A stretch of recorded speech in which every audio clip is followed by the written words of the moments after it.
ओम श्री साईनाथाय नमः। ओम श्री साईनाथाय नमः। ओम श्री साईनाथाय नमः। सभी साईं भक्तों को नमस्कार। कथा प्रारंभ करते हैं। पिछले भाग में आपको सुनाया था कि बाबा ने तात्या को, बुजुर्गवार आगंतुक जो बाबा के पास द्वारका माई में आए हुए हैं, उनके कहने पर बाबा ने तात्या को पूछा दिया, द्वारका माई से कह दिया कि तुम द्वारका माई से अभी इसी वक्त चले जाओ। तात्या रोते चीखते दुखी मन के साथ अपने घर पहुंचे। जाके बाईजामा को बताया, रंभा को बताया, अपने पिता पाटिल जी को बताया। कोई बात नहीं, रात का टाइम था, सब लोग सो आ गए। सवेरे अगले दिन उठ के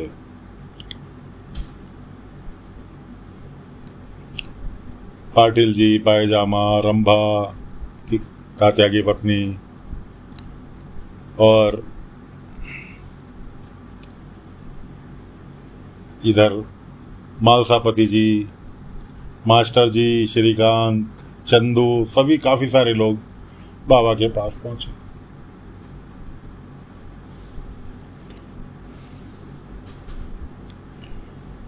बाईजामा पहुंची द्वारका माई तो आगंतुक बुजुर्गवार कहने लगे, आ गए सवेरे सवेरे दिमाग खराब करने के लिए। उनकी बात को इग्नोर करते हुए बाईजामा ने बाबा से कहा, साईं,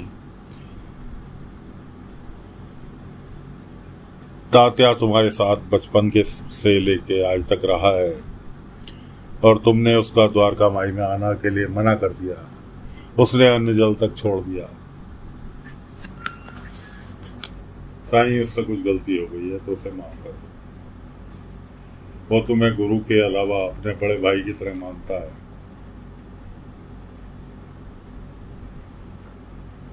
बाईजामा कह ही रही थी, आगंतुक बीच में बोले, उस बदतमीज तात्या को मैं एक पल भी यहां द्वारका माई में बर्दाश्त नहीं करूंगा।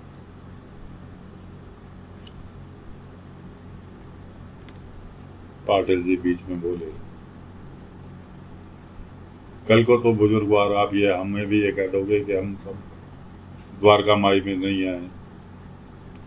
ओ वाह, बुजुर्गवार को तो मौका मिल गया। उन्होंने कहा, हाँ, मैं यही चाहता हूं कि तुम कोई भी लोग द्वारका माई में ना आओ, साईं को अकेला छोड़ दो। बहुत दिन तुमने बेवकूफ बना लिया साईं का, अब साईं को अपने लिए जीने दो। जब देखो साईं के आगे पीछे लगे रहते हैं और ये सबके दुख तकलीफ में इधर उधर भागता फिरता, अपनी कोई से चिंता ही नहीं है।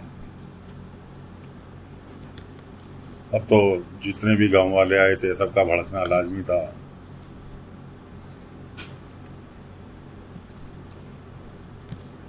मास्टर जी भी कहने लगे, श्रीकांत, पाटिल जी भी कहने लगे कि तुम होते कौन हो हमें यहां से द्वारका माई से भगाने वाले। हम साईं को छोड़कर कहीं नहीं जा रहे। तुम कितने पैर पीट लो, हम साईं को छोड़कर कहीं नहीं जा रहे। अब बाबा के बोलने की बारी थी। मामला काफी गर्म हो गया था। आगंतुक बुजुर्गवार के बीच में और गांव वालों के बीच में काफी लंबी चौड़ी झड़प हो गई। बाबा ने कहा बाईजामा से, और बाईजामा, अगर मैं कहूं कि आप सब लोग द्वारका माई से चले जाओ तो अब बाबा का कहना था, सबके चेहरों पर जैसे हवाइयां उड़ने लगी। बाबा कहने लगे, बाईजामा, मैं मजबूर हूं, मुझे माफ कर दो, लेकिन मैं बाबा का हुक्म नहीं टाल सकता।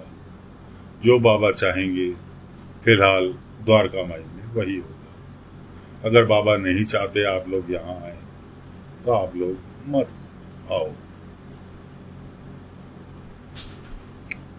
अब इससे आगे तो कुछ बचा नहीं था। कहने सुनने के लिए। इसलिए सभी लोग चुपचाप अपने अपने घर चले गए और घर जाकर बड़े अफसोस में उधर तात्या ने खाना पीना छोड़ दिया, भाईजामा बिल्कुल उदास और इधर बाबा उदास। बाबा ने भी खुशी से किसी को नहीं कहा, बाबा ने भी एक तरह से दिल पे पत्थर रख के सभी को जाने के लिए कहा। सभी लोग पूरे गांव में जो जो बाबा के भक्त थे, हर किसी के मन में उदासी लिए बैठा, लेकिन करे तो करे क्या, क्योंकि साईं का खुद का आदेश कि द्वारका माई में कोई नहीं आएगा। उधर आमिर भाई पुरानी चावड़ी खंडर में जमीन में बिस्तर लगा के रह रहे थे। कुलकर्णी के आदमी कभी उस पुरानी चावड़ी में बिच्छू छोड़ देते थे बहुत सारे, जिन्हें कि बाबा ने भगाया। उसके बाद खाना लेकर पहुंचे आमिर भाई के पास के हमारे सरकार ने तुम्हारे लिए खाना भेजा और तुम कहाँ पड़े हो इस खंडर में, चलकर कुलकर्णी सरकार से इलाज कराओ। हमारे कुलकर्णी सरकार तो बड़े दयालु हैं और आप एक प्रतिष्ठित व्यक्ति हैं, कहाँ यहाँ खंडर में अपनी जिंदगी गला रहे हो। आमिर भाई को भी कुछ समझ में आया और कहने लगे, साईं मुझे माफ करना, मुझे नहीं लगता मैं खंडर में पड़े पड़े ठीक हो जाऊंगा। अब मुझे कुछ करना होगा, कुलकर्णी सरकार के पास जाना ही होगा। कुलकर्णी सरकार के आदमी बड़े प्रसन्न के, उनका काम हो गया। वो आमिर भाई जो थे कुलकर्णी सरकार के आदमियों के साथ कुलकर्णी वाले पहुंच गए। कुलकर्णी सरकार ने उन्हें खाना खिलाया, दवाई दी, ऑयल दिया लगाने के लिए। आमिर भाई कहने लगे, सरकार मेरे पास इस वक्त देने के लिए आपको पैसे नहीं है, जो पैसे थोड़े बहुत हैं वो मेरा बंबई तक जाने के किराए भर के होंगे, इसलिए मुझसे आगे वो कुछ कहते। कुलकर्णी कहने लगा, अरे क्या बात कर रहे हो तुम, पैसा ही सब कुछ होता है, बस मैंने तुम्हारी मदद की है, बदले में तुम मेरी मदद कर दो। मैंने कहा क्या सरकार, के बदले में तुम्हें पूरे गांव वालों को ये बताना होगा कि गांव वालों को मैं चावड़ी पे इकट्ठे कर लेता हूं, कि तुम्हें पूरे गांव वालों को ये बताना होगा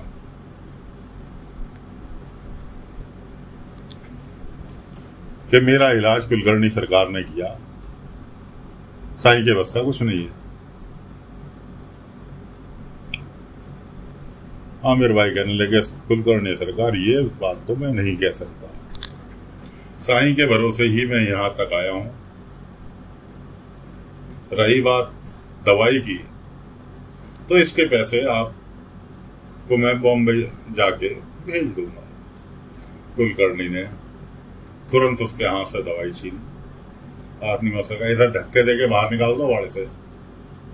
आया बड़ा साईं का भक्त कि साईं का नाम लेने वालों के लिए तो मैं एक कदम नहीं खड़ा करूं, और तू क्या मुझे पैसे का भिखारी समझ रहा है कि मैं तेरी दवाई के पैसे की वजह से मर जाऊंगा, चल मुझे कोई दवाई नहीं देनी चाहिए।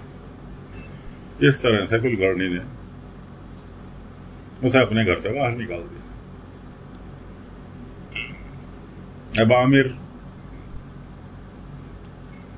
पुरानी चावड़ी से तो सामान अपना उठा के कुलकर्णी वाले ले आए थे। अब वहां से आमिर भाई ने कहा, अब तो मैं अपने घर ही जा रहा हूं, अपने जो सुख दुख जीऊंगा अपने घर वालों के साथ ही जीऊंगा। कम से कम मेरी सेवा तो कर रहे थे वो, कि मुझे हाथ से और भी नहीं उठा, खाना खाने के लिए गस्ता भी नहीं तोड़ने दे रहे थे, इतनी सेवा कर रहे थे। अपने घर वालों के पास ही रहूं। आज रात को मैं कोपर गांव रुकता हूँ धर्मशाला में, सुबह को जो भी पहली ट्रेन मिलेगी मुंबई के लिए उसमें बैठ के निकल जाऊंगा। खैर साहब वहां से तो निकल लिए। आमिर भाई कोपर गांव जाके धर्मशाला में भी रुक लिए। अब धर्मशाला में 2-3 जने और भी रुके हुए थे, एक बुजुर्गवार भी लेटे हुए थे, 2-3 लड़के थे। लड़के लोग खाना वाना खाने चले गए, बुजुर्गवार अकेले थे। अब आमिर भाई ने जो था वहां पर बैठे हुए थे कि बुजुर्गवार को खांसी सी आई आमिर भाई ने अपने हाथ से उन्हें पानी पिला दिया। एक तरह से आमिर भाई ने उनकी मदद की। तो पानी पीना था, बुजुर्गवार जो लेटे हुए थे धर्मशाला में रुके हुए थे, उन्होंने वहां पर दम तोड़ दिया। अब आमिर भाई को पता चला कि ये तो मर गए। उन्होंने कहा तो पुलिस केस बनेगा, क्योंकि अब धर्मशाला के कमरे में अकेले आमिर भाई, दूसरा कोई था नहीं। जो उनके साथ के थे वो खाना वाना खाने गए थे बाहर। अब जैसे ही वो लोग धर्मशाला में वापस आए, लड़के लोग, आमिर भाई एक दरवाजे के पीछे छुप गए। दरवाजे के पीछे छुप गए। उन्होंने देखा कि उनके साथ के जो बुजुर्ग थे वो दम तोड़ गए।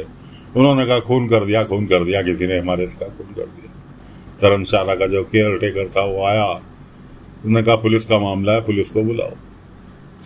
अब आमिर भाई जो थे मनी मन बाबा से प्रार्थना कर रहे, साईं मुझे यहाँ से बचाओ, मुझे यहाँ से निकालो, कैसे भी करके मुझे यहाँ से निकालो। बाबा अपनी द्वारका माई में बैठे हुए धुनी की लपटों के अंदर आमिर भाई का पूरा हाल देख रहे थे। रात का समय था, बाबा आमिर भाई का पूरा हाल देख रहे थे। अब जो कोई बाबा से सच्चे दिल से फरियाद करे तो बाबा तो उसे बचाने पहुंच ही जाते। बाबा ने वहीं बैठे बैठे पंखा हाथ में था, जिससे कि हवा कर रहे थे बुजुर्गवार आगंतुक जो बाबा के पास रुके हुए थे, उनके हवा कर रहे थे। उस पंखे से उन्होंने धुनी की आग को हवा दी, जो कि एक आंधी के रूप में बदली और कोपर गांव की धर्मशाला में एक तरह से अंधड़ सा चला। इस बीच में आमिर भाई जो लालटेन वगैरह बिजली की रोशनी के लिए टंग रही थी वो भी बुझ गई। इतनी तेज बाबा ने पंखे से हवा चलाई अपने। इस बीच में आमिर भाई धर्मशाला से बाहर निकल आए। बाहर निकल के आके आमिर भाई कहने लगे, साईं अब जब तक आप नहीं बुलाएंगे मुझे द्वारका माई, तब तक मैं इस पुरानी चावड़ी जहां आपने मुझे रहने के लिए कहा है वहीं जिंदगी गुजारूंगा। भले ही मेरा दम निकल जाए उस चावड़ी में, लेकिन मैं आपकी आज्ञा का पालन करूंगा। मेरे से बहुत बड़ी गलती हुई जो कि मैंने आपकी आज्ञा का पालन नहीं किया, जिसके कारण अभी मैं जेल जाते जाते बचा। ये मर्डर का इल्जाम मेरे ऊपर आ जाना था, क्योंकि धर्मशाला में अकेला मैं था। साईं आपने मुझे बचाया, इसके लिए बहुत बहुत शुक्रिया। और फिलहाल मैं तो वापस आ रहा हूँ पुरानी चावड़ी, और जब आप आदेश करेंगे तब आपसे मिलने आऊंगा। इस तरह से आमिर भाई पहुंच गए वापस पुरानी चावड़ी। उधर बाबा ने जिस व्यक्ति को कड़ा दिया था, कहा था साकोरी गांव जाना था, कड़ा दिया था कि इसे हाथ से अलग ना करना। रास्ते में उसे मिल गए डाकू मिल गए। कड़ा हाथ में होने की वजह से डाकू पकड़ नहीं पाए, वो भागता रहा। इतने में उसे एक बैलगाड़ी आती हुई दिखाई दी। डाकू कहने लगे इसे बैलगाड़ी को भी लूटेंगे, और वो बैलगाड़ी के पास जाकर रुक गया। बैलगाड़ी भी रुक गई। डाकू कहने लगे कि इसे बैलगाड़ी को भी लूटेंगे। इतने में बैलगाड़ी में से दो पहलवान टाइप व्यक्ति उतर कर नीचे आए। हाँ भाई क्या कहे हुए? शायद हरियाणा के थे, गए होंगे शिरडी घूमने के लिए। क्या हाँ भाई क्या कहे हुए? हमें लूटेगा। इस तरह से उनकी भाषा सुन के डाकू तो भाग खड़े हुए हैं। डाकू ने कहा भाई इनसे लड़ना बेकार है, इनसे ना जीत पावे।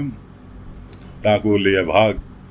अब जो व्यक्ति गहने लेकर अपने जा रहा था, जिसके पीछे डाकू लगे थे, वो उन व्यक्तियों से कहने लगा आप लोग यहाँ कैसे? उन्होंने कहा भाई हम रास्ता भूल गए थे साकोरी गांव जाने का, शिरडी पहुंच गए। शिरडी में हमसे किसी ने कहा कि भाई इस रास्ते से चले जाओ, ये रास्ता साफ सुथरा है, इसलिए हम इस रास्ते से आ गए। उसने व्यक्ति ने बाबा का शुक्रिया अदा किया जिसे बाबा ने कड़ा दिया था। उसने कहा साईं आपकी लीला न्यारी, मदद के लिए बैलगाड़ी भी भेज दी, मदद के लिए दो व्यक्ति भी भेज दिए। उसने उन दोनों व्यक्तियों से खुशावंत की, क्या मैं आपके साथ साकोरी गांव तक चल सकता हूँ? आपने भी साकोरी गांव जाना है, मुझे भी साकोरी गांव जाना है। उन्होंने कहा कोई दिक्कत नहीं, आ जाओ, बैठ जाओ। तो वो व्यक्ति जो थे साकोरी गांव जा रहे थे, और इन्हें भी जो अपना जेवर लेकर जा रहे थे, इन्हें भी अपना सवारी मिल गई और ये लोग साकोरी गांव के लिए प्रस्थान कर गए। शिरडी का माहौल ये है कि हर कोई जो बाबा का भक्त था, आज बाबा के मना करने के बाद, बाबा ने मना किया कि कोई भी द्वारका माई नहीं आएगा, क्योंकि हमारे ये बाबा जी जो आए हुए हैं आगंतुक, ये नहीं चाहते कि कोई भी यहाँ द्वारका माई में आए, और मैं बाबा का हुक्म टाल नहीं सकता, इसलिए आप कोई भी द्वारका माई ना आए। तो हर कोई उदास है, बाबा स्वयं उदास हैं, क्योंकि बाबा खुद अपने दिल से, बाबा ने किसी को भी इस तरह कहने की कभी कोशिश ही नहीं की। कोशिश क्या नहीं की कि आज तक जब से बाबा शिरडी में है, बाबा ने तो सबको कहा है द्वारका माई सबकी है, कोई किसी भी वक्त आ जा सकता है। तो इसलिए बाबा खुद उदास है, और ये उदासी कब खत्म होगी साथियों? फिलहाल कथा को यहीं पर विराम देते हैं। अगले अंक में आगे की कथा लेकर फिर हाजिर होंगे। तब तक के लिए आज्ञा दीजिए। ओम साई राम, ओम साई राम, ओम।